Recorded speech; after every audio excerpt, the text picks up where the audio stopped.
Com 20 anos de história e presente em mais de 90 cidades dos estados do Paraná, Mato Grosso do Sul e Rondônia, a Umuprev oferece benefícios em todos os momentos da vida. Uma empresa sólida em constante crescimento, que hoje conta com mais de 420 colaboradores. Construa você também uma carreira de sucesso. Muitas oportunidades esperam por você aqui na Umuprev. Envie seu currículo e faça parte de um dos maiores planos de assistência familiar do Brasil. Umuprev, um plano para toda a vida.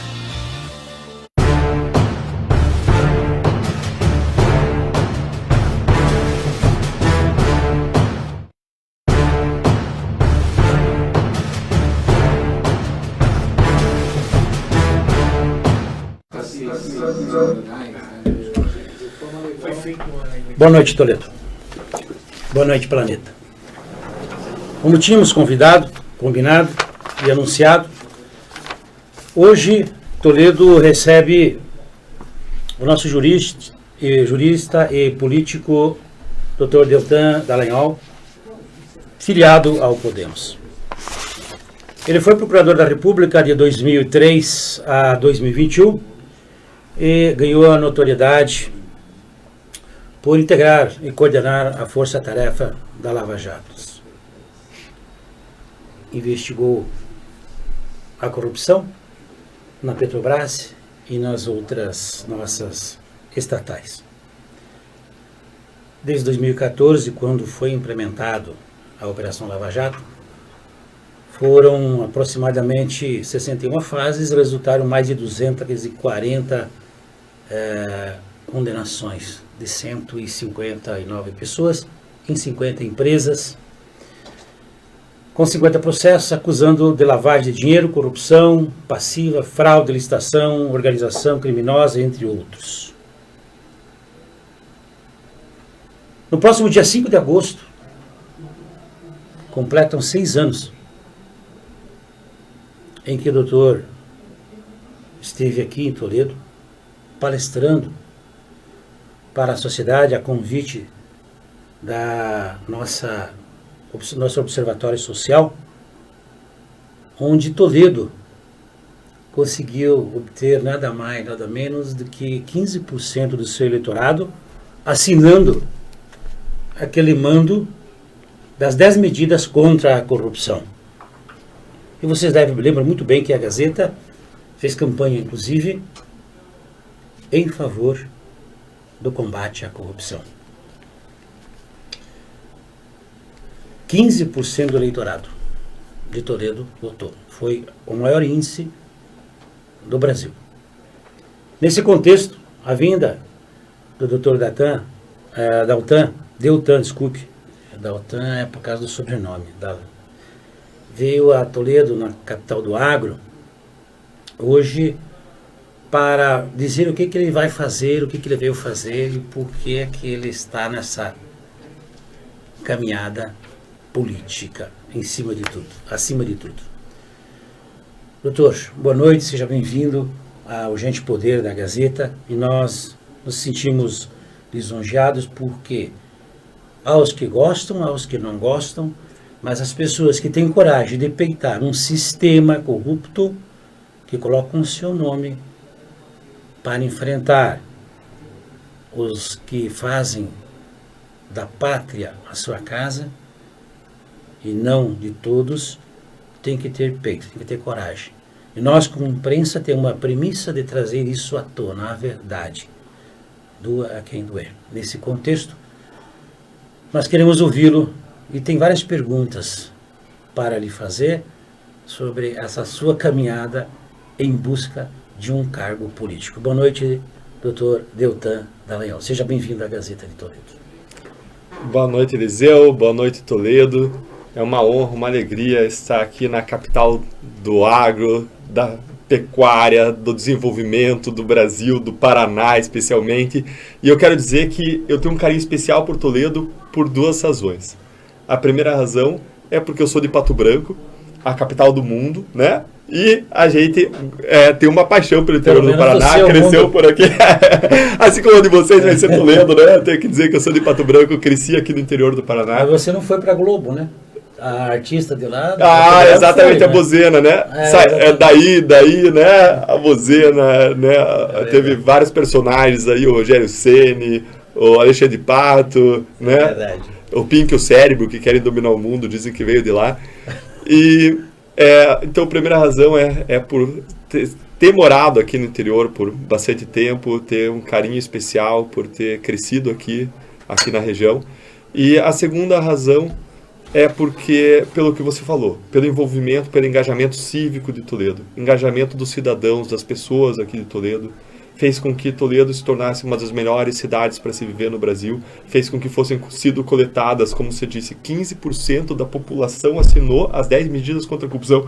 Esse é o maior índice que eu conheço do Brasil de envolvimento cívico no combate à corrupção.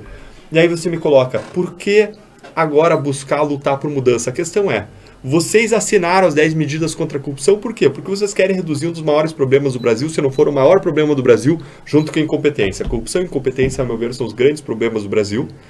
E vocês lutaram para reduzir, levando ao Congresso uma pretensão, uma reivindicação mais do que justa. A mudança das leis para desincentivar a corrupção, em vez de incentivar como existe hoje. Hoje a impunidade incentiva a prática do crime, ela faz o crime compensar. Ela faz o crime funcionar, ela faz a corrupção se espalhar no Brasil.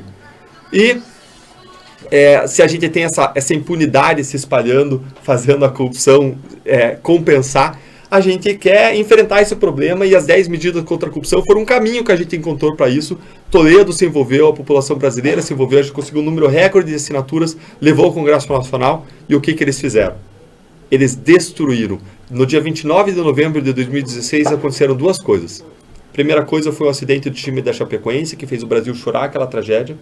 E a segunda coisa foi que o Congresso Nacional aproveitou aquilo, o Brasil chorando a tragédia, enlutado, querendo entender o que aconteceu, como uma oportunidade para destruir as 10 medidas contra a corrupção na calada da madrugada.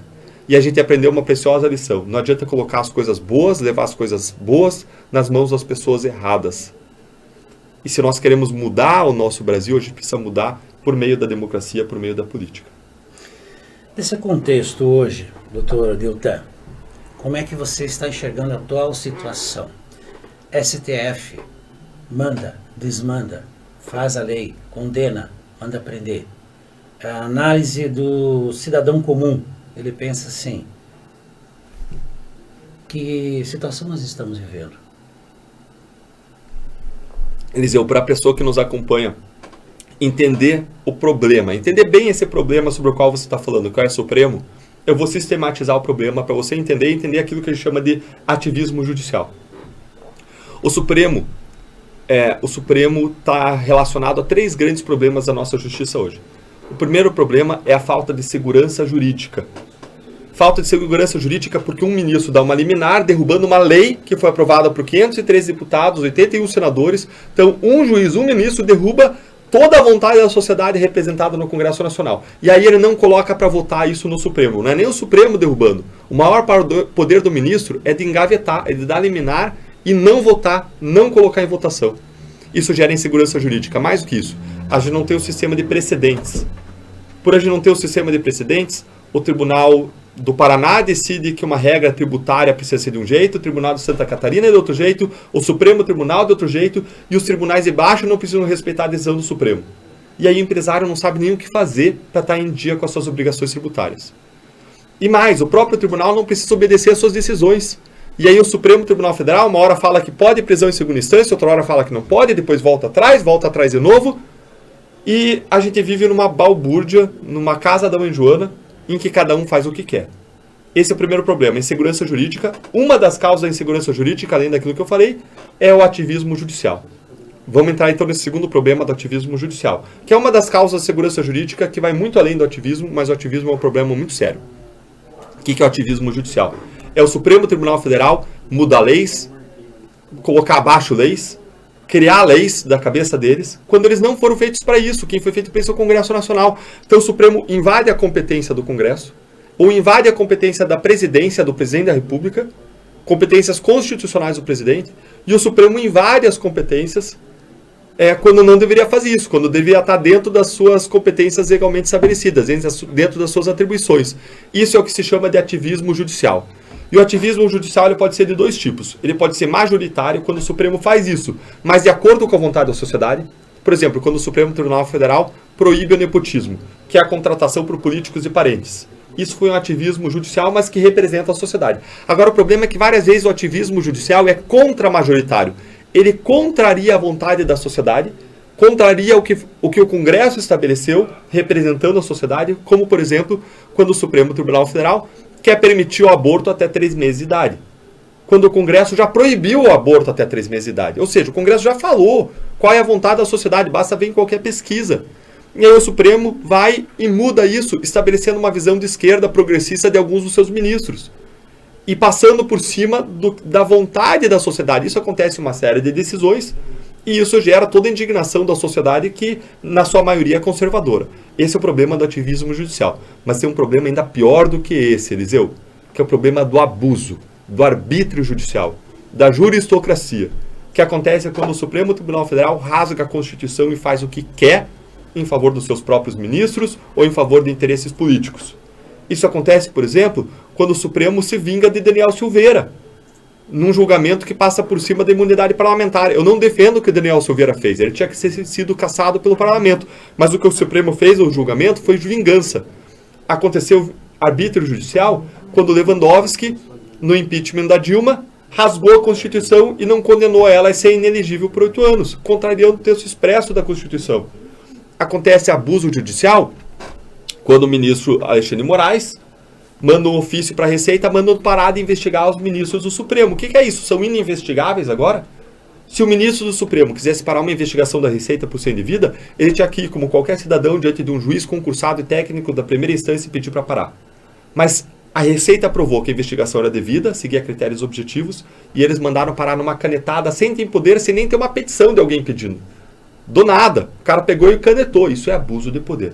Então a gente tem esses problemas do Supremo Tribunal Federal e a gente precisa buscar soluções que envolvem uma melhor escolha de ministros, critérios para a escolha de ministros do Supremo, envolvem mandato de ministro, envolve uma desjudicialização, desconstitucionalização de várias coisas que estão lá, a proibição ou condicionamento a um certo tempo de liminares dadas por um ministro, vigência das liminares para que ele submeta ao plenário, e que envolve ainda uma fiscalização adequada pelo Senado Federal sobre o Supremo Tribunal Federal. Então, quando o ministro manda parar a investigação, o Senado pode ir lá e fiscalizar. Essa é a competência do Senado. Não faz por quê? Seria exatamente rabo preso. Essa. Bom, já respondeu, pelo que eu entendi. Cabe, então, ao Senado a responsabilidade. E por que é que o Senado não tomou essas devidas providências no aspecto do respeito da Constituição? Rabo preso, Eliseu. Rabo preso. O que significa rabo preso? Rabo preso significa que grande parte dos senadores são investigados pelo Supremo. E aí eles não querem mexer com o Supremo para eles não serem julgados e condenados pelo Supremo pelos crimes que eles cometeram. 1/3 dos parlamentares, foi um levantamento de um veículo de imprensa sério, 1/3 dos parlamentares atuais é investigado por crimes e improbidade administrativa. Como que nessa... Imagine você vai para a tua empresa, vai para onde for, para a tua escola, para a associação, para a tua igreja, para o teu jornal. Imagine que você chega lá e 1/3 é processado por crime e por improbidade. Você consegue imaginar isso? E isso é o que acontece no Congresso. Eu duvido que tenha 1% das pessoas na tua igreja, na tua associação, na tua empresa, processada por crimes ou por improbidade. Mas lá no Congresso é 1/3. Como é que a gente vai esperar que esse Congresso aprove 10 medidas contra a corrupção? Como é que a gente vai esperar que esse Congresso aprove fim do foro privilegiado? Prisão em segunda instância. Redução do fundão eleitoral, que eles aumentaram para 5 bilhões para garantir a própria reeleição. Como é que a gente vai esperar que esse Congresso não seja presente? Deltan, na investigação do Lava Jato ainda, sobre o Lula, que houve aquele vazamento da tua consulta ao ministro Sérgio Moro, aliás, ao juiz Sérgio Moro, como é que você entendeu? Tinha dúvidas? Houve o vazamento? Como é que vazou? De que forma vazou? E nesse sentido, como é que você viu? Você colocou como tinha dúvidas sobre a solidez das provas. É assim, pelo menos, é o que está na boca do povo. O que você pode explicar para o eleitor toledano, os 113 mil, sobre essa verdade ou as dúvidas que existem? Zeus, essas supostas matérias aí do Intercept são narrativas. Isso ficou claro no caso Mariana Ferrer. Isso ficou claro agora no caso do aborto daquela criança em que o Intercept divulgou como se fosse um aborto de uma criança estuprada por um adulto e depois veio à tona, denegriram a juíza, acabaram com a carreira da juíza, acabaram com a vida das pessoas.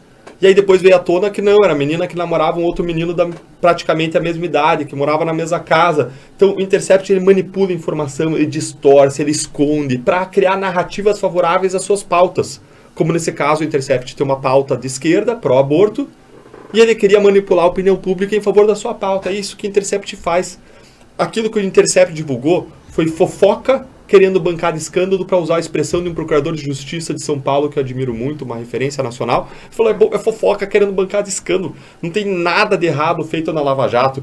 Se tivesse coisas erradas, reveladas, supostamente reveladas pelo Intercept, os advogados iam lá e não precisariam do Intercept. Eles pegariam aquilo como gancho e iriam olhar a investigação e o processo, porque tudo que a gente faz está registrado nas investigações dos processos. E iam mostrar, olha aqui, ó, uma prova ilegal, uma informação bancária buscada sem autorização judicial, uma quebra de sigilo fiscal indevida. Iam anular e derrubar a investigação inteira. Sabe quantos casos foram derrubados com base no Intercept?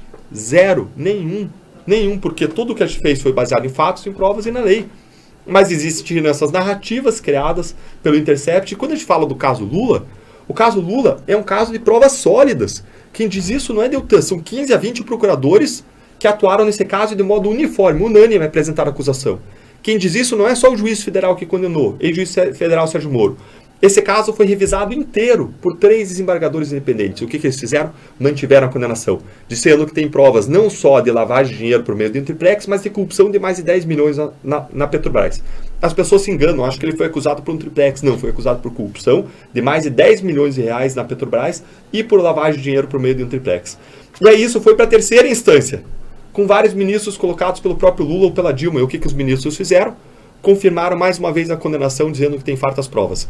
E aí o Supremo derrubou esse caso com base numa questão processual, mas nunca inocentou. As pessoas confundem, acham que inocentaram. Esse é o discurso da esquerda. Inocentou coisa nenhuma. Foi condenado em 3 instâncias com base em fartas provas, e depois, num outro caso, no caso do sítio, ele foi de novo condenado em primeira e em segunda instância por juízes independentes, diferentes juízes, acusado, condenado, por existirem amplas provas de corrupção. E se o seu amigo petista, ele é cego por amor aos seus líderes partidários, faz a seguinte pergunta para ele, chega para ele e fala assim, ó, meu amigo, liga lá para o Odebrecht, para a OAS, e pede para eles fazerem um orçamento para você de reforma na tua casa, ou de reforma no teu apartamento, ou no teu sítio, e quanto que eles vão cobrar de você para colocar uma cozinha kitchen lá na tua casa, no teu sítio. E ouça a resposta que é o Odebrecht, que constrói pontes, constrói hidrelétricas, constrói estradas, vai falar sobre a reforma do teu apartamento, se eles vão fazer.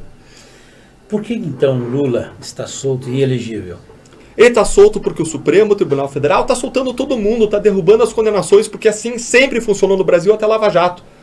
Pela primeira vez na história na Lava Jato, pessoas se levantaram, deram a cara a tapa contra os grandes corruptos do Brasil, lutaram contra a corrupção e hoje a gente está pagando o preço por ter combatido a corrupção.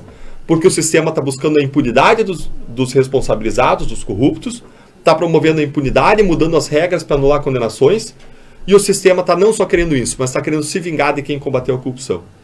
Essas pessoas, ele está solto e elegível porque o Supremo Tribunal Federal derrubou esse caso como derrubou todos os grandes casos da história de corrupção. Derrubou Castelo de Areia, derrubou Boi Barrica, derrubou Satyagraha, não fez nada com a análise de orçamento, derrubou por prescrição o caso Marca Fonte Sidan, o caso Propinoduto. É só olhar a história, dilúvio, anulada. Todos os grandes casos de corrupção no Brasil, fora o Mensalão, foram por ralo abaixo, derrubados.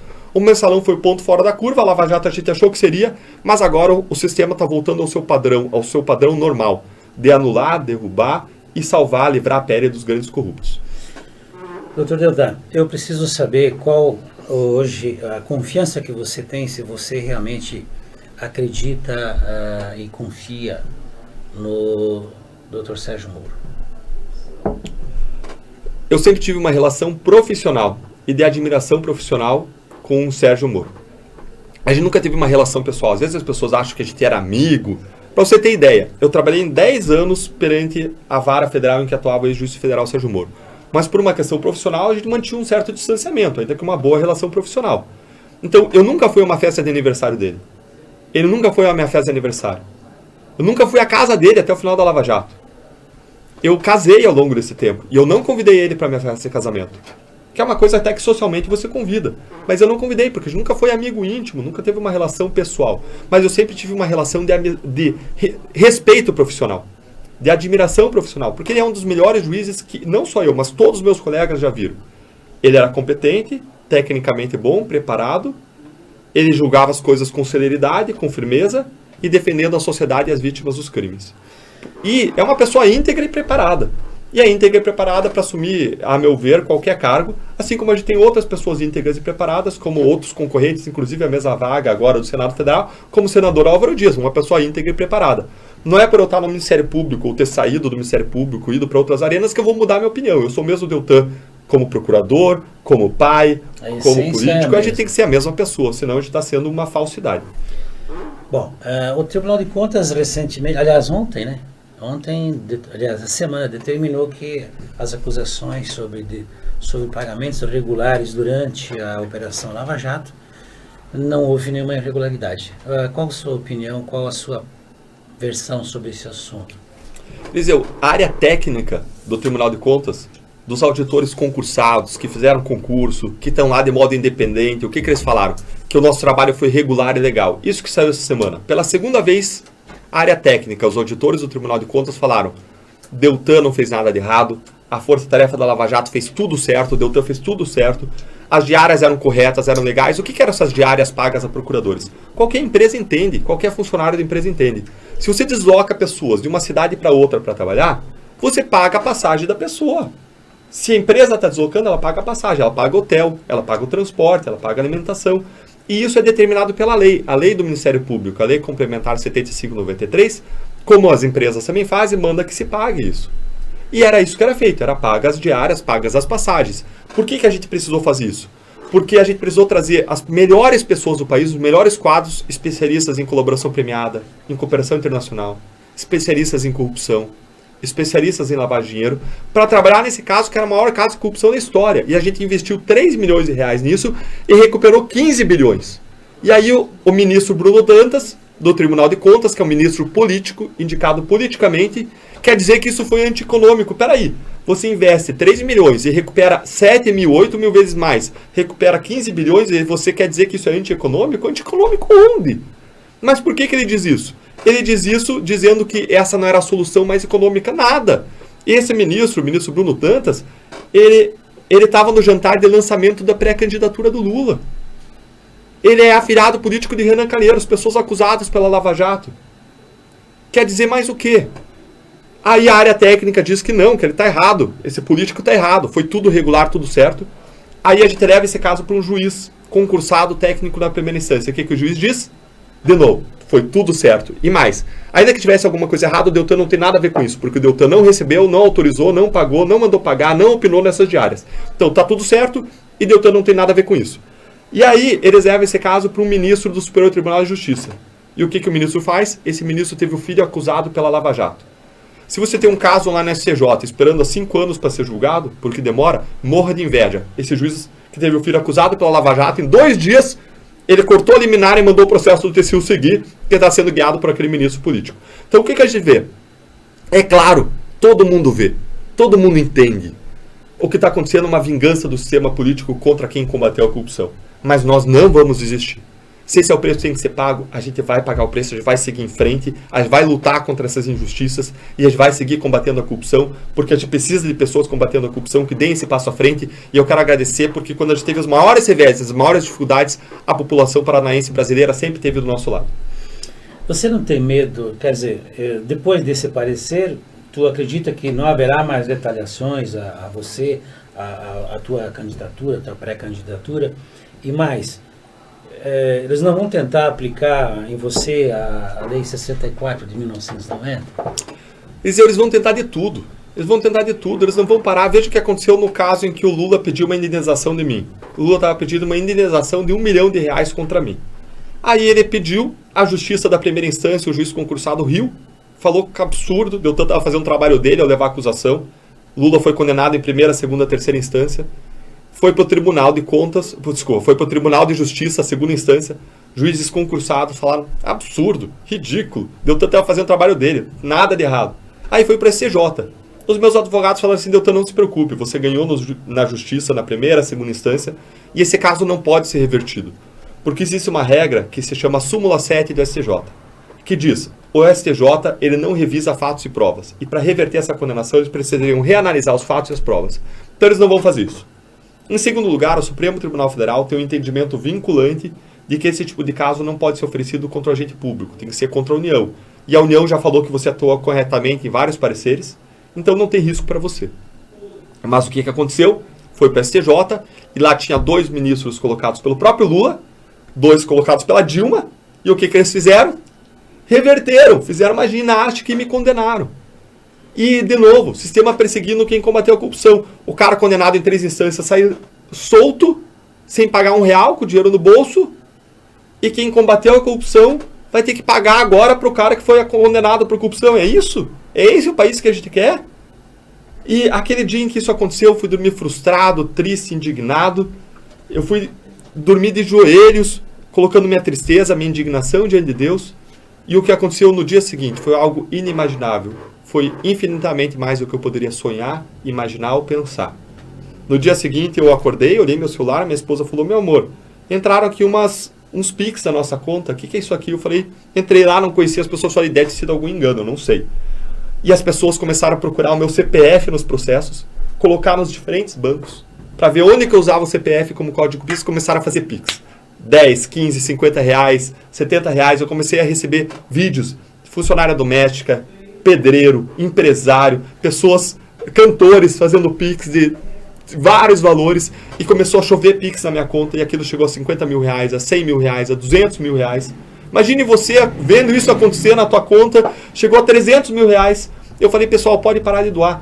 Tudo que exceder o valor da doação, já passou do valor da doação, da condenação, tudo que exceder eu vou combater a condenação, e tudo que exceder eu vou destinar para o hospital que trata de crianças com câncer e com autismo. E sabe o que as pessoas fizeram, Eliseu? Não pararam de doar. Continuaram depositando. E em horas, questão de horas, 36 horas, inacreditavelmente, sem eu pedir, entrou mais de R$500 mil na minha conta, 575 mil reais, mais de 12 mil pessoas depositando. Algo que jamais aconteceu na história. Até o dia 5 eu tinha aqui o valor apenas de 1.600 colaboradores, né? Doadores, na verdade, pouco mais de 157 mil. Mas já está... Então, não, mas são duas coisas diferentes. Uma foi a vaquinha espontânea das pessoas, espontânea, que as pessoas fizeram quando eu fui condenado, que passou de R$500 mil em 36 horas, que foi um ato de solidariedade e de indignação contra a injustiça. São 2 fatos diferentes. São 2 fatos diferentes. Então, primeiro as pessoas expressaram a solidariedade, o apoio ao combate à corrupção, o apoio... Disseram, as pessoas, a mensagem que eu recebi foi a seguinte: Deltan, se você for lá na frente lutar por nós, lá na trincheira, se você tomar um tiro, a gente vai te proteger. A gente está aqui para te sustentar. E as pessoas estiveram do nosso lado. 80% das pessoas já no final da Lava Jato seguiam dizendo: a gente quer que a Lava Jato vá em frente, a gente quer apoiar o combate à corrupção. E o que aconteceu foi inacreditável. Eu tive que cancelar minha chave Pix, Eliseu, porque não parava de entrar dinheiro. Você já teve esse problema, você que nos assiste? Cancelar a chave Pix porque não para de entrar dinheiro na tua conta? Pode transferir aqui para a Gazeta. Aliás, coloca aí o Pix da Gazeta, porque nós como jornal também é independente, a gente vive as doações nesse sentido. Bota aí, pessoal, tem que colaborar. Da Gazeta, isso aí, coloca aí, ó. Tem que colaborar. Isso é uma coisa. A outra coisa é a vaquinha eleitoral. Pois é, aí da vaquinha eleitoral, que eu verifiquei até o dia 5, eram 1.646 doadores. Isso. Próximo de 160 mil reais. Chegou, acho que a 200 mil agora. 200 mil reais.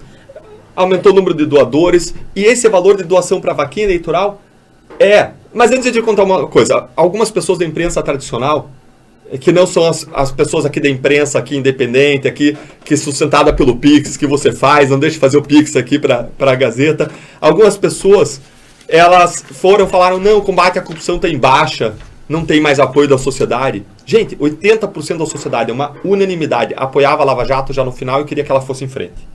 E aí, vocês provaram por números que o combate à corrupção continua recebendo apoio forte da sociedade, não só naquela vaquinha espontânea que vocês fizeram, mas agora também, a nossa pré-campanha, essa nossa vaquinha eleitoral, é a que mais arrecadou recursos no país. Perfeito. No país, à frente de todas as outras candidaturas.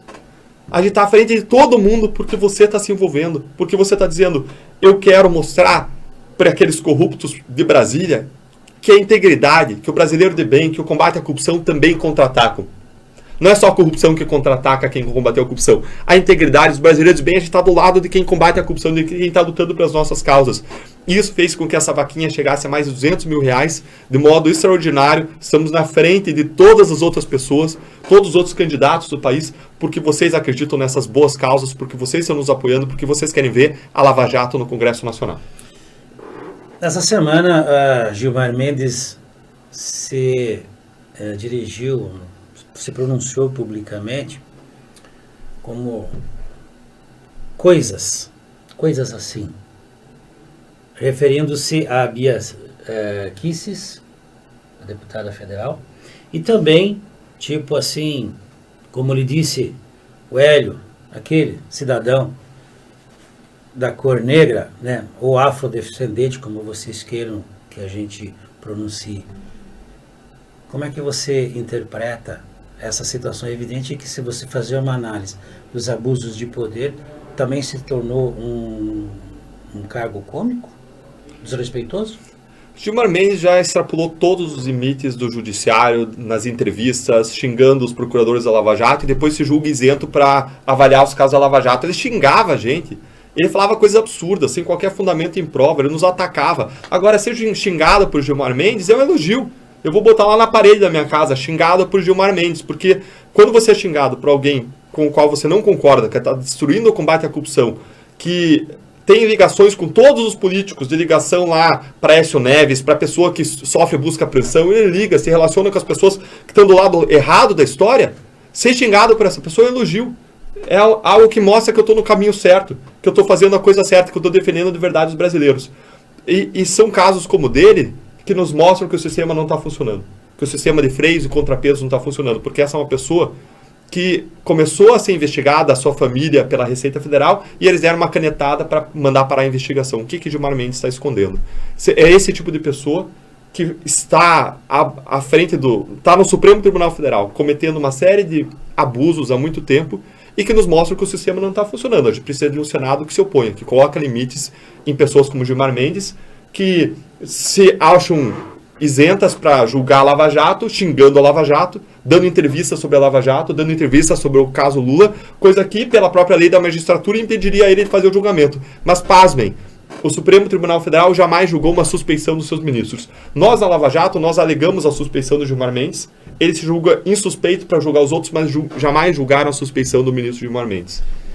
O leitor deve se perguntar assim: você está buscando agora uma vaga para deputado para você fugir, de repente, da criminalização aí devido ao Lava Jato? Você tem medo disso ou não? Você já falou que poderá sofrer qualquer tipo de sanções. Mas você tem medo disso ou não? Ou o cargo é para isso, para você ter imunidade? Na verdade, eu não quero o foro privilegiado. Eu não quero ser julgado por Gilmar Mendes. Eu não quero ser julgado por Ricardo Lewandowski.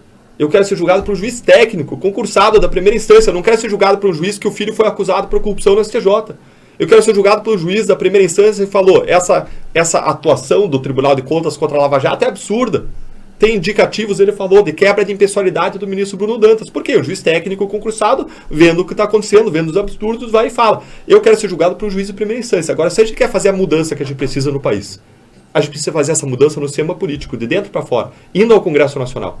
Então esse é o único caminho para a mudança. A razão pela qual saí do Ministério Público foi a mesma razão que me levou a entrar. Foi a minha visão cristã de lutar em amor ao próximo, em serviço da sociedade, e eu ter a responsabilidade de fazer o melhor que eu posso. Fazer o meu melhor para Deus, fazer o meu melhor para as pessoas. É Lucas 10, 27. Ame o Senhor, o teu Deus, de todo o seu coração, de toda a sua alma, de todas as suas forças, de todo o seu entendimento. Ama o seu próximo como a si mesmo. É isso que me levou a entrar no Ministério Público, é isso que me leva a sair do Ministério Público e a buscar fazer o meu melhor, usando de novo uma figura bíblica da parábola dos talentos, e não enterrar os talentos que Deus colocou na minha mão. Talentos no sentido de possibilidade e potencial de contribuir para a transformação. Bom, 200 mais, 20 mais. Explica aí para o cidadão toledano, ou para o planeta, né, mas principalmente para os eleitores do Paraná e do Oeste, o que significa, qual a finalidade.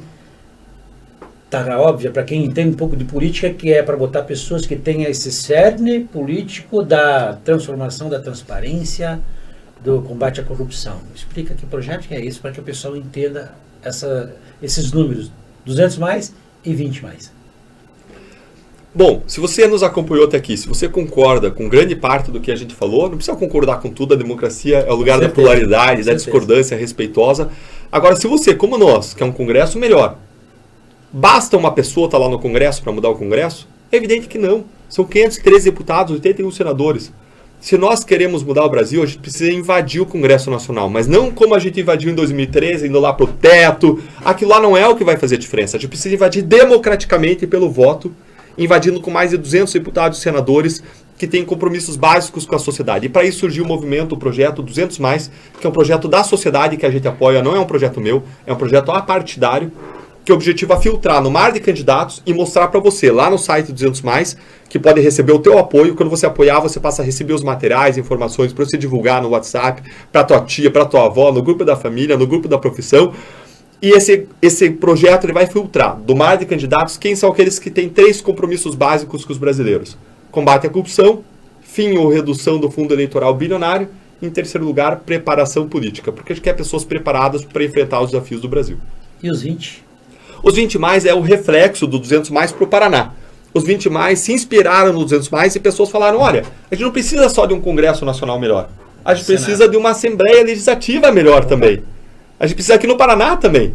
E aí, Fábio Oliveira, outras pessoas começaram a se incomodar com isso. Fábio Oliveira é pré-candidato a deputado estadual.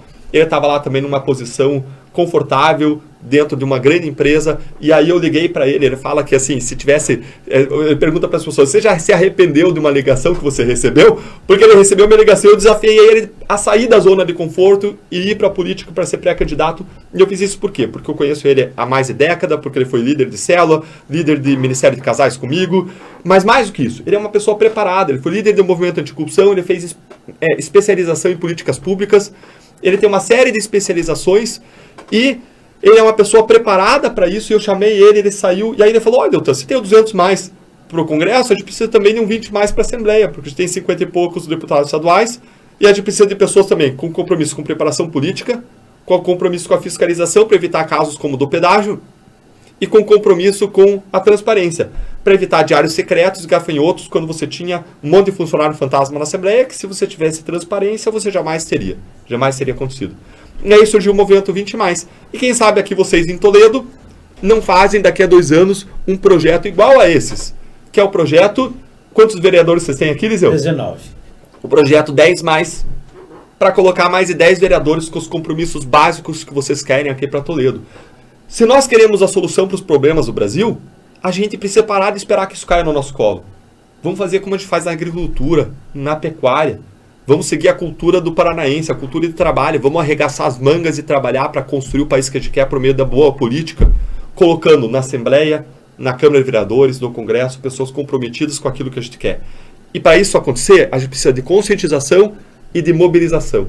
A gente precisa de instrumentos. E os projetos 200+ e 20+, tem o site próprio de cada um, criam esse instrumento, esse filtro. E você pode entrar lá, assinar, apoiar. Várias associações comerciais estão apoiando. Várias entidades empresárias estão apoiando. Várias igrejas, tem igrejas apoiando. Tem várias entidades de vários setores, movimentos contra a corrupção apoiando. Por quê? Porque esse é o único jeito que a gente quer mudar o Brasil. É você, eu, arregaçando as mangas, tirando a bunda da cadeira e a gente lutando pelo país que a gente quer construir. Doutor Deltan, nós temos aqui em Toledo hoje uma capital da produção do agro. O que o cidadão toledano poderá esperar em caso de ser eleito deputado federal? Como é que você enxerga Toledo no aspecto humano, religioso, produção em si? Qual é a visão do cidadão, do pai de família, do nosso ex-procurador, enxerga Toledo nesse sentido? Quando a gente pensa em Congresso Nacional, em presidência, a gente está pensando em país. E qual é a grande chave para você entender a questão do patriotismo, do amor à pátria? A questão é, a gente tem um vínculo de lealdade com as pessoas que estão dentro do mesmo barco que a gente. A gente está todo mundo dentro do mesmo barco. Se o país vai bem, todo mundo tende a ir bem. Se o país vai mal, todo mundo tende a ir mal. Um ex-presidente americano, ele falava o seguinte, que é como uma grande onda no mar. Quando você tem uma grande onda positiva, quando ela sobe todos os barcos. E nós estamos dentro do mesmo barco. se a gente quer uma Toledo melhor, se a gente quer uma Curitiba melhor, se a gente quer um Paraná melhor, a gente precisa gerar prosperidade econômica. Os fatores que geram prosperidade não são fatores só localmente decididos, mas especialmente decididos nacionalmente. Se a gente quer prosperidade, a primeira coisa que a gente precisa é de justiça, de segurança jurídica para o empresário trabalhar, para o empreendedor trabalhar, para o funcionário, para todo mundo viver. A gente vive num país, como a gente mencionou antes, com insegurança jurídica. Então a primeira coisa que a gente precisa é justiça. Justiça na área criminal, justiça na área civil, segurança jurídica. A gente precisa de uma política que funcione de modo adequado. Tem um livro que se chama Por que as Nações Fracassam, que fala sobre desenvolvimento e fala que para as nações funcionarem você precisa de uma permeabilidade na classe política e na classe econômica. Isso só acontece quando você não tem um fundão eleitoral bilionário que injeta bilhões em campanhas eleitorais para manter no poder quem está lá. Então a gente precisa de justiça, de reforma política. E em segundo lugar, a gente precisa construir sobre essa base prosperidade. E é interessante que se você olhar a Bíblia em vários momentos coloca a prosperidade como uma consequência da obediência aos mandamentos. Obedeçam os mandamentos, a lei, e vocês vão prosperar. Então, você precisa primeiro de uma base, um Estado de Direito e segurança jurídica. Em segundo lugar, a gente precisa construir prosperidade. Como você constrói prosperidade? Do mesmo modo que os países ao redor do mundo construíram prosperidade. Incentivando, protegendo, criando condições para que o agro produza, para que a pecuária produza, para que o empreendedor empreenda, para que o industrial empreenda, para que agregando valor aos produtos com tecnologia, criando condições para que o comerciante trabalhe. Para isso a gente precisa de reforma tributária. Primeira coisa, o Brasil chora por reforma tributária. A gente tem o sistema tributário mais complexo do mundo, que é um cipoal. O empresário industrial sai para trabalhar e começa, opa, minha mão ficou amarrada aqui atrás, meu pé ficou amarrado. E o cara cai, porque ele não sabe nem qual regra obedecer. Porque um tribunal do Paraná diz A, outro diz B, e o STJ diz C e o Supremo diz D sobre a mesma regra tributária. Então o cara não sabe nem se ele não vai ser punido amanhã com uma multa fiscal, mesmo ele querendo obedecer a regra, porque existem 4 interpretações sobre a regra. E ainda que ele diga, não, é a do Supremo, vou obedecer a do Supremo, amanhã o Supremo muda. Então a gente precisa de reforma tributária para simplificar, para reduzir essa carga de ônus que existe sobre os empresários, sobre os industriais, sobre a água, sobre a pecuária, para a gente poder produzir, aumentar a riqueza. Além disso, a gente precisa de um Estado mais eficiente, reforma administrativa. Isso também só se faz no Congresso Nacional. Com o dinheiro disso, a gente precisa reduzir déficit fiscal, para tornar isso simples para você que nos acompanha de casa. O que é déficit fiscal? Déficit fiscal é assim, ó. Você está na tua casa e você começa a gastar mais do que você ganha. O que vai acontecer com você? Você vai pagar um monte de juro para banco. Você vai se ferrar. Os juros eles vão aumentar, até uma hora que você só vai pagar juro tudo que você ganha. A gente tem que gastar menos do que a gente ganha. O que é déficit fiscal?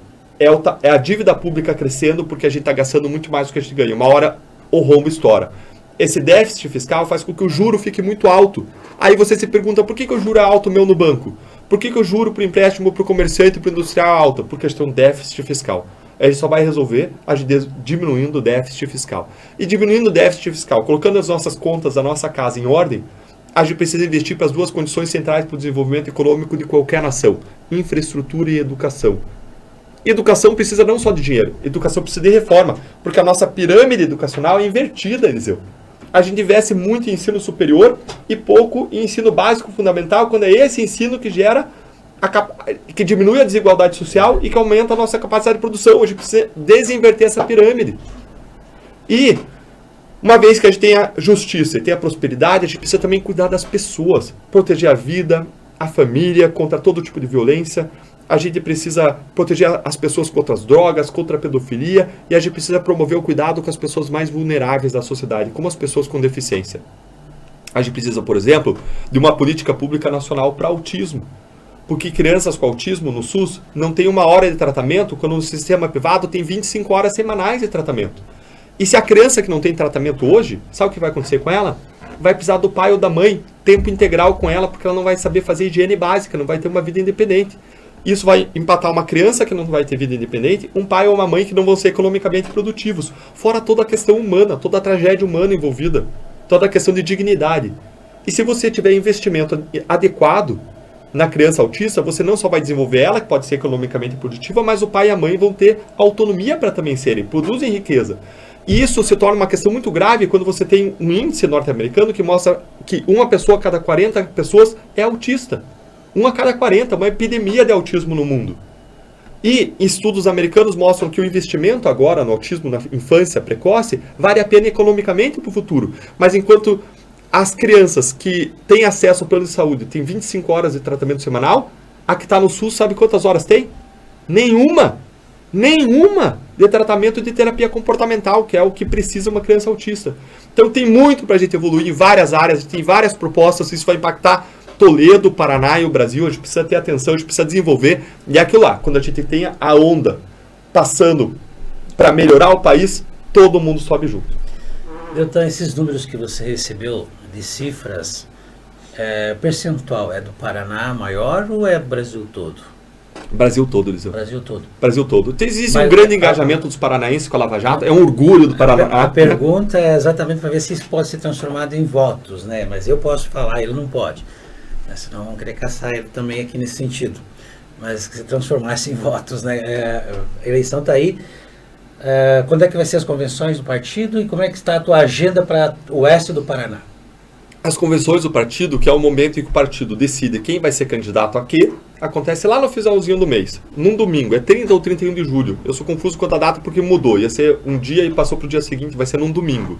Lá que vai se decidir quem vai ser candidato ao quê dentro do Podemos. Por que eu entrei no Podemos? Porque é o partido que tem votado a favor do combate à corrupção de modo muito consistente, é o partido que tem os nossos senadores, e é um lugar em que eu tinha umas referências, os senadores como pessoas íntegras, onde eu poderia entrar num ambiente que eu conheço, o que eu conheço da política, o pior que ela tem é a corrupção, então é um ambiente de uma maior segurança, porque eu conhecia pessoas íntegras que estão lá dentro, e porque o Podemos me deu liberdade para defender projetos apartidários como 200+, ou 20+. Então essa foi a razão pela qual eu entrei lá, e a agenda minha de viagens engloba todo o Paraná, inclusive o oeste. Eu estou agora em Toledo, estava em Cascavel hoje, amanhã eu vou passar o dia em Toledo, vou estar semana que vem em Pato Branco, na grande Pato Branco, onde eu nasci, em Francisco Beltrão. Você não tem agenda em Marechal Rondon sábado? Tenho, a Marechal Rondon sábado. O presidente Simacar, meu parceiro, lá, ele falou que você legal. está por lá. Aliás, Isso. deu a chamada e falou que ia assistir. Pessoal do Marechal, um abraço. Exato. Olha, Copete, um abraço para vocês. Exato, e eu vou para Planalto no mesmo dia. Então eu estou viajando para várias cidades para ouvir as pessoas também, para falar, para levar conhecida a nossa mudança, para levar o projeto 200+, porque se a gente quer fazer a diferença, todos nós precisamos nos desenvolver, para levar o projeto 20+, para levar informações, visão, cidadania, mas também para escutar quais são as pautas para o desenvolvimento. E sabe o que eu tenho escutado bastante? As pessoas querendo infraestrutura, querendo estradas melhores. E é interessante que a gente contribuiu para isso na Lava Jato, Eliseu. O Trevo Cataratas, que está acontecendo aqui na região, que é um ponto de entroncamento, é uma dificuldade de infraestrutura que a gente sempre teve, só está acontecendo porque na Lava Jato a gente recuperou mais de R$1 bilhão dos pedágios que tinham sido desviados, roubados dos paranaenses, e a gente devolveu para os paranaenses. Bom, e com esse dinheiro está sendo construído o trevo. Gostaria que você repetisse e olhasse para a câmera lá e falasse exatamente isso, por favor. Quanto que foi recuperado e está destinado para quê? Mais de R$1 bilhão foi recuperado só dos desvios dos pedágios no Paraná. Mais de 1 bilhão. Nunca aconteceu isso em nenhum outro estado, embora tenha corrupção em todos os pedágios, em todos os estados por aí. Nunca aconteceu e nunca aconteceu antes no Paraná. A gente recuperou mais de R$1 bilhão e investiu esse dinheiro, devolveu esse dinheiro para os paranaenses. Esse dinheiro foi investido para reduzir o valor da tarifa de pedágio e para investir em obras, em infraestrutura. E o Trevo Cataratas, aqui da região, que é um ponto de entrocamento relevante de infraestrutura, só está acontecendo porque o dinheiro da Lava Jato foi destinado para essa finalidade, com a contribuição, é claro, do governo do estado, que fez toda a interlocução com a região. A gente precisa reconhecer isso, dar o mérito a quem o tem. O governo do estado foi um parceiro, agora o dinheiro veio todo da Lava Jato, da recuperação do dinheiro, mais uma vez, roubado. As pessoas às vezes dizem, mas combate à corrupção, a gente precisa de saúde, educação e segurança. Claro, mas o combate à corrupção ajuda tudo, ajuda saúde, educação, segurança, porque quando o dinheiro não for desviado, não for roubado, quando não tiver também incompetência, a gente vai ter dinheiro para tudo aquilo que a gente precisa. O Brasil é um país rico, mas que investe mal o dinheiro. A gente vê outros países emergentes desenvolvendo muito mais do que o Brasil. Por quê? Porque a gente não está investindo bem o dinheiro que a gente tem. É desviado pela corrupção e é mal empregado pela incompetência. Essa linha de raciocínio, novos pedágios, novas praças, a visão do Deltan. Não tem saída. A gente não tem dinheiro hoje para infraestrutura. O Estado está quebrado, por quê? Porque gasta muito, porque você não tem reforma administrativa, porque o empresário está acorrentado por tributos que são um cipoal tributário. Ele não sabe, como eu disse antes, nem que norma obedecer.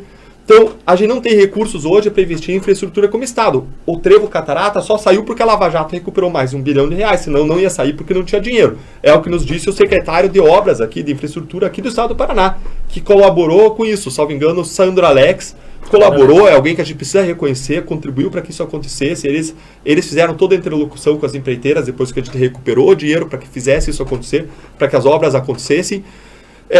E se não tem dinheiro para infraestrutura, como é que você vai fazer? Você vai fazer por meio de concessão de pedágio. Então, pedágios são necessários, agora a gente tem que encontrar o mecanismo que gere o melhor fruto para o paranaense, que seja mais passível de fiscalização, mais transparente possível, para que novos desvios não voltem a acontecer, para que o dinheiro efetivamente pago nos pedágios reverta em favor da população paranaense por meio de estradas de alta qualidade, de alto fluxo, para escoar a nossa produção nesse estado que é um celeiro, não só do Brasil, mas do mundo.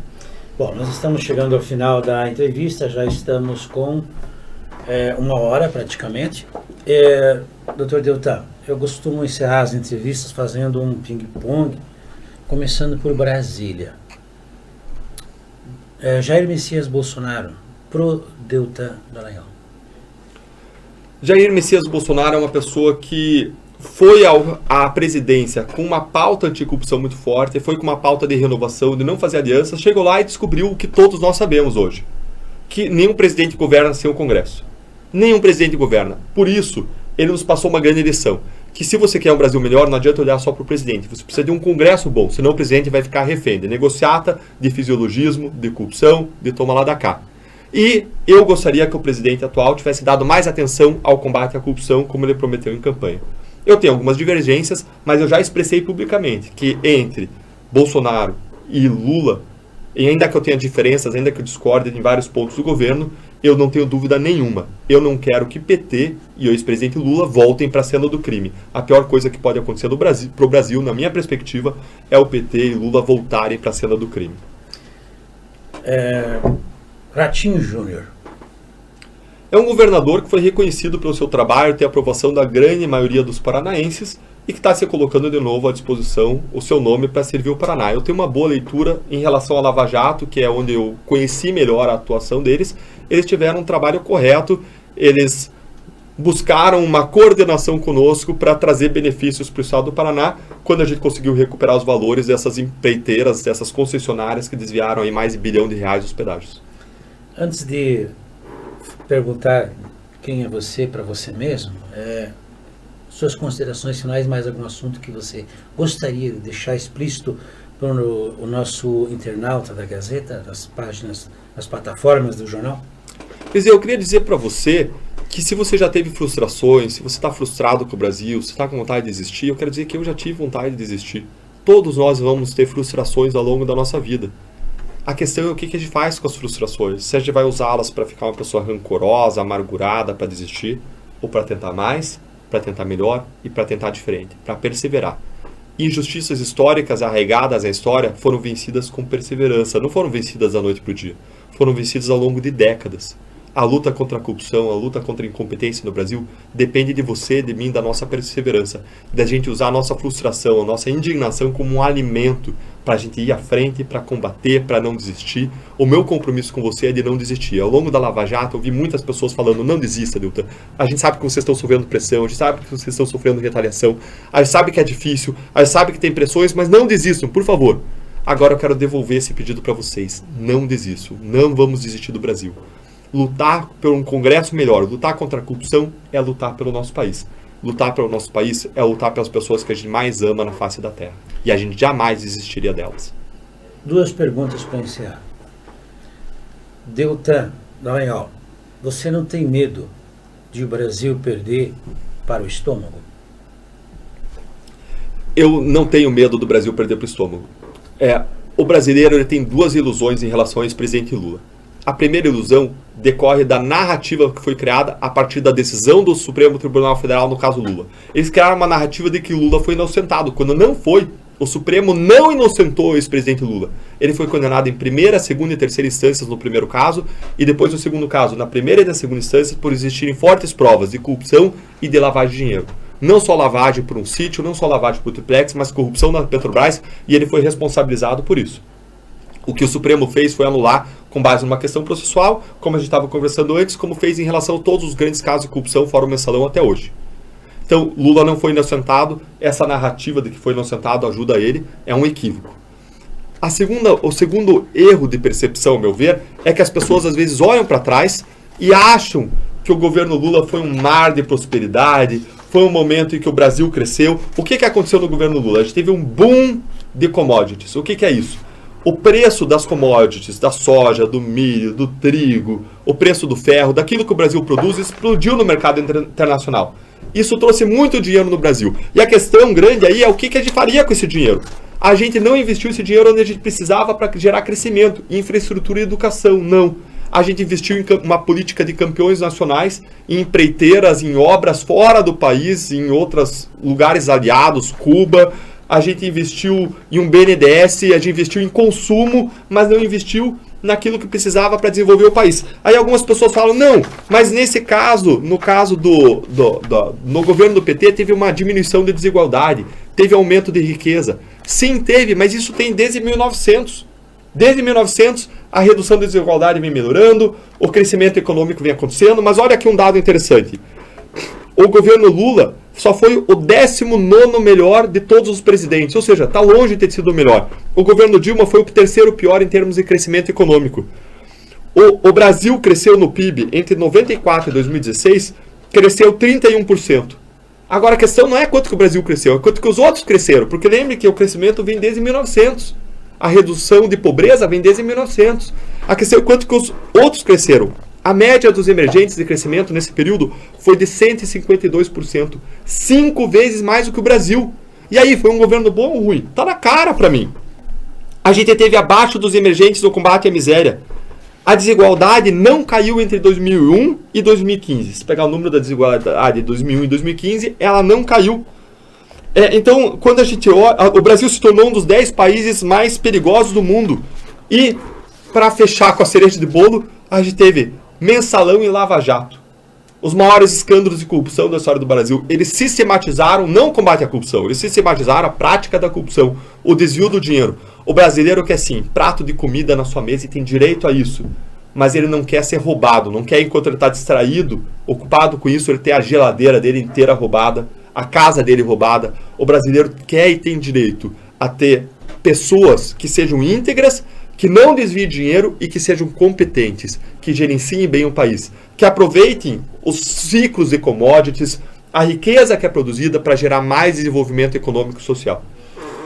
Bom, agora eu vou olhar para mim mesmo aqui e vou perguntar assim, você, doutor Deltan Dallagnol, acredita que haverá as eleições em outubro? Acredito sim, eu confio na nossa democracia, na força da nossa democracia. Acredito que haverá eleições em outubro. E o que eu mais quero é que os brasileiros se envolvam politicamente, que eles cresçam, amadureçam em cidadania e que eles aprendam a votar consciente. Não estou dizendo em quem você deva votar. Eu quero dizer de critérios de voto, valores, causas, princípios, como esse projeto 200+. Porque se a gente for avançando esse projeto 200+, está começando agora, pode evoluir ao longo das décadas, a gente pode fortalecer ele, a gente vai construir o Brasil que a gente quer. Se a gente evoluir em construir conselhos de desenvolvimento nas cidades, como tem aqui, como tem em Cascavel, como tem nas outras cidades que se desenvolveram, esses conselhos de desenvolvimento, eles fazem projetos do que você quer para Toledo, para daqui a 5, 10, 15, 20 anos, profissionais por área, infraestrutura, educação, saúde, mapeamento urbano, desenvolvimento urbano, habitação. E aí você chega com esse projeto para os candidatos a prefeito e diz, e aí, vai apoiar ou não vai apoiar essa visão que os próprios cidadãos de Toledo têm para a sua cidade? E aí dele você não apoiar. É assim que o Brasil vai melhorar. É com a gente se envolvendo, é com a sociedade civil construindo as soluções que quer para a sua cidade, para o seu estado e para o seu país. E a nossa STF, que destino terá? Qual? A STF. O STF vai ter o destino que você quiser pelo seu voto consciente. Porque ele pode mudar de 4 modos. Por um presidente da República que coloque bons ministros lá. Eu tenho certeza que Cristiano Zanin, que defendeu Lula, não vai ser um bom ministro. Vai só piorar se ele for para lá. E a gente precisa de presidentes que coloquem bons ministros. Amanhã não tem uma substituição? Amanhã, dia 22? Do Supremo não, tem do Tribunal de Contas, né? De Contas, é verdade. Da Reis, que está se aposentando. É verdade, se aposenta. E outros 3 modos de mudar o Supremo depende do Congresso, que é o Congresso mudando as leis e as regras da Constituição que o Supremo aplica. Então, se o Supremo proíbe prisão em segunda instância, o Congresso vai e restabelece. Outro modo é o Congresso estabelecendo regras e critérios para ingresso no Supremo Tribunal Federal. E o terceiro modo é o Senado fiscalizando o Supremo Tribunal Federal. Tudo isso depende, meu amigo, do seu voto. Então, você não gosta do Supremo que tem hoje, eleja um bom Congresso. Começando com a eliminação da metade dos senadores? Começando com a eliminação dos senadores que estão envolvidos em casos de corrupção e que são incompetentes. Eu não tenho nada contra um político bom continuar, um honesto, um íntegro, um capacitado. Eu tenho sim contra os ruins continuarem lá. É isso que a gente não pode fazer, não pode reeleger os ruins. E tem muita gente ruim. De novo, 1/3 investigado por corrupção, por crimes e por improbidade administrativa. A gente não merece Congresso. O brasileiro não é assim. Onde você for, não tem nenhum lugar que 1/3 seja investigado por crimes. O que acontece? Eles têm aquele fundão bilionário, conseguem recursos espalhafatosos, reinvestem nas campanhas deles mesmos. O pessoal da renovação não tem esse dinheirama, porque não desvia dinheiro público, porque não tem acesso a esse fundão, e as mesmas pessoas continuam a ser reeleitas. Para encerrar, definitivamente. Quem é? A gente encerra. Quem é o cidadão? Deltan? Daniel. Eu vou então contar para vocês qual é a minha identidade. Além de Pato Branquense. Ah, aí sim. Eu vou contar para vocês então qual que é a minha identidade, além de ser marreco branco. A minha identidade, meus amigos, não é a minha CNH, não é o meu RG. A minha identidade, o compromisso último da minha alma, é de ser discípulo de Jesus, de ser um servo de Deus. Essa é a identidade última da minha alma. Esse é o meu compromisso último. Esse é o meu compromisso de vida. Esse é o propósito. Eu entendo que a gente tem um chamado de servir a Deus e servir as pessoas. E esse chamado eu encontro lá na Bíblia, em Lucas 10, 27, e tem outros textos também, que é o chamado de amar a Deus acima de todas as coisas e amar o próximo como a nós mesmos. Amar a Deus com todo o coração, toda a alma, todas as forças e todo o entendimento, e amar o próximo como a nós mesmos. A minha identidade, então, é de servo, é de filho de Deus. E é claro que eu também tenho outros papéis na sociedade, além dessa identidade básica, que é marido apaixonado, pai apaixonado, professor, advogado, ex-procurador e alguém que está à sua disposição para servir o país, para buscar um Congresso melhor que sirva efetivamente a nossa nação, e alguém que está disposto a me preparar e a servir como eu fiz ao longo de 18 anos como Procurador da República, combatendo o crime, a pedofilia, o tráfico internacional de drogas e a corrupção, e com alguém que se preparou e passou nas primeiras posições de todos os concursos que eu prestei, porque eu acredito no valor do estudo e da preparação. Porque eu acredito que se alguém quer servir a sociedade, a pessoa tem que se preparar. Eu vou fazer uma pergunta básica para você. Se você quer o seu filho quebra o braço, você vai no seu melhor amigo, que você gosta, que é simpático, ou você vai no ortopedista que se preparou? A resposta para mim é óbvia. Eu vou no hospital, eu vou no ortopedista. A gente precisa de pessoas preparadas para bem servir o Brasil. Aliás, eu fui doar sangue na terça-feira e quem me atendeu foi um chefe da enfermagem de São Antônio, falou que está fazendo um mestrado, inclusive você é professor dele. Ao ver a chamada, aí eu quero assistir. Legal. Muito obrigado. Quero agradecer aos 411.815 o alcance do Facebook. No Instagram 8.415 e aqui nossas leituras 55% Toledo, Cascavel 4.8, Marechal 1.7, Curitiba 1.3, Assis 1.0, Novo Sarandi e vai também isso no Facebook, na rede social do nosso Instagram, Cascavel, Toledo 55.6, Cascavel 5.0, Curitiba 1%, São Paulo, daí vem Foz do Iguaçu, etc. Zé, impressionante teus números. Bota aí o Pix de novo, pessoal. O pessoal contribui aqui, olha o jornalismo que eles estão fazendo independente. Bota aí de novo o Pix aí pro pessoal para ajudar a sustentar. Ninguém vive de graça. Se quer um jornalismo independente, que atue de modo independente, cara, tem equipe técnica, tem câmera, tem som. Agora que eu saí do Ministério Público, eu vi quanto tudo isso custa, equipamento para você fazer uma transmissão de qualidade. Então, ajuda o pessoal aqui, faça uma contribuição. Se você segue, se você apoia, se você gosta do canal, tem que ajudar, tem que apoiar. Mulheres 61,4% leem o Facebook, homens 34%. Os homens estão bem desconectados, né? E as mulheres do Instagram, 62,6%. Ele está pedindo a chave para você. Gazeta Digital de quem pensa e faz pelo povo. Até sábado.